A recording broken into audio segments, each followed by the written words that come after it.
What's going on, guys? KSEA here, and welcome back to another trip report. Today we are in Reno, and the story about how I got up here is actually pretty interesting. So originally I was going to record the trip from LA to Portland to Seattle to Bellingham, but the leg from LA to Portland actually got cancelled. So they actually rebooked me on LA to Reno to Seattle to Bellingham. So yeah, now we're in Reno. And in this video, we're actually going to be taking in Alaska Airlines Embraer 175 from here in Reno up to Seattle. We're going to be boarding in about 20 minutes. The plane I am on just parked at the gate, November 197 Sierra Yankee. We're going to be taking up there today. And my flight from LA up to here really wasn't that interesting. Any narrow-body domestic you'd expect, any domestic service you'd expect, not that interesting at all. So yeah, we'll be boarding in about 20 minutes, and I will see you guys when we are inline boarding. I really didn't think much of the Reno airport before this trip, other than it being really, really hot. But since I knew I'd be here for 6 hours and have to make friends with it somehow, I'm not gonna lie, I didn't really have a problem with the airport itself. Just the amount of gambling machines there is just really, really over the top. It had a lot of great food options, great terminal spotting, and just great scenery around it as well. But eventually, my flight did come in, and I was able to board my flight. Just before boarding, I got some snacks. Then it was time to board the Embraer 175 that was going to take me up to Seattle. I made my way toward the back to seat 17D. 17D has a pitch of 30 and a width of about 18. Once I sat down, I settled in, and then some boys who were actually boarding request that the cabin crew actually give their dad a happy Father's Day shout-out, since I was actually flying on Father's Day. So that was really, really big of the Alaska Airlines crew to do so good job on their part.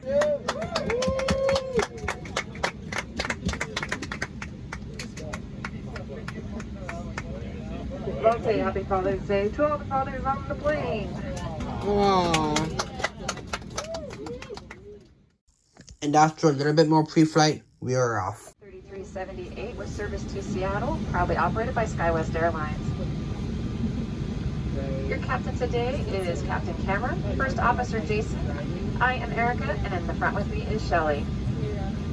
Please review the safety card in front of you, which shows what to do in the unlikely event of an emergency.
After a very bumpy departure out of Reno, I got myself connected to the in-flight Wi-Fi, and once we leveled off out of cruising altitude of flight level 340, the cabin crew started coming around the cabin for the beverage service.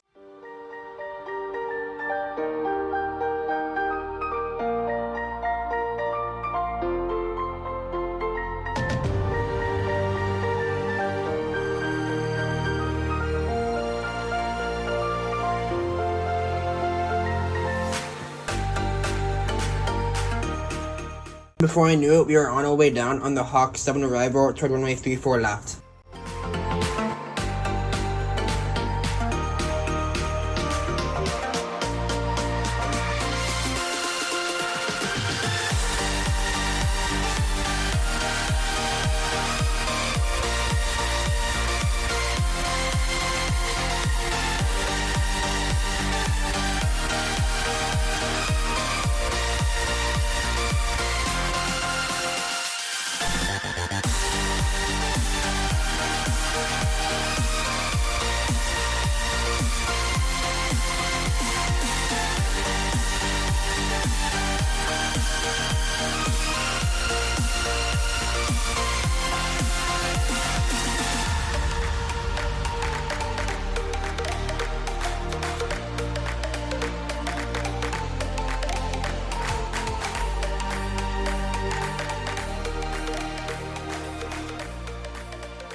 Alright, I'd like to welcome everyone to the Emerald City of Seattle. Now it's on the Raleigh rating. Basically, if you don't know what my Raleigh ratings are, it's my way of rating my flights at the end of every trip report. Now, the service on this flight, easy 10 out of 10. Absolutely no issues with the crew themselves. They also did that Father's Day shout out at the beginning of the flight, like I talked about. They did normal snack and beverage runs and also normal trash runs. The Wi-Fi, I gotta give that a 5 out of 10. It really isn't that fast. I've had much faster Wi-Fi on Alaska, but I've also had much worse on other airlines. I couldn't get YouTube or Netflix or anything up, and the Wi-Fi was really just good enough to text or track the flight via flight radar. The cleanliness was a 10 out of 10. There was a little bit of issues on the windows with scratches, but I'm still going to give it a 10 out of 10. Really no problems there. The entertainment on that flight, easy 10 out of 10. I've already downloaded some YouTube content pre-flight, so I had something to watch. It had the normal Alaska Airlines TV shows and movies, and that was provided by Google Flight. But the majority of my attention was looking out the window, watching the view to the West Coast go by under us. The seat, I gotta give that a 4 out of 10. It was very, very basic, no seat back power, or even a place to hold your phone or tablet to watch movies. Very limited space, and plus I had a seatmate, so I had to put my bags under my seat. But it had a window, and that was better than nothing. So the overall Raleigh rating for that flight is gonna be an 8 out of 10.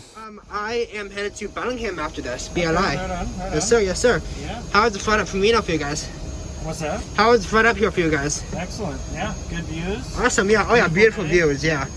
Beautiful views of the Pacific Northwest coming in. That's right. Yeah. That's right. And I noticed we did a lot of, like, S-turns coming up north. What's up with that? There's just, so we're landing north, Yeah. and there's just a lot of arrival traffic. So Oh, really? So, they're trying to create time so we can meet our time slot, I guess. Yeah. oh, nice. So is that you guys doing that or air traffic control? They were telling us which headings to turn to. So Sen was doing that. Create time. Nice, nice. Nice. A little bit, but yeah. That's cool, yeah. Yeah. So what was the total flight time? For this flight, I don't remember what it was. Yeah. But yeah. Yeah, I looked at a flight radar, like, we were en route, and I realized we were doing, like, making, like, an S, like, basically all the way up, and I'm like, okay, what the heck is that? Yeah. But okay, yeah. It's like our total airtime was 134. That's not bad. So, anyways, well, Yeah. we gotta get going to our next airplane. After that FlightSec visit with Captain Cameron, I made my way off the plane and into the terminal. I really hope you guys enjoyed this trip report. In my next one, I'm going to be trying Avalo on the 737 from Medford down to Burbank. I'm really looking forward to that one, and I would also like to thank you for watching this one. I'll talk to you guys soon. Bye.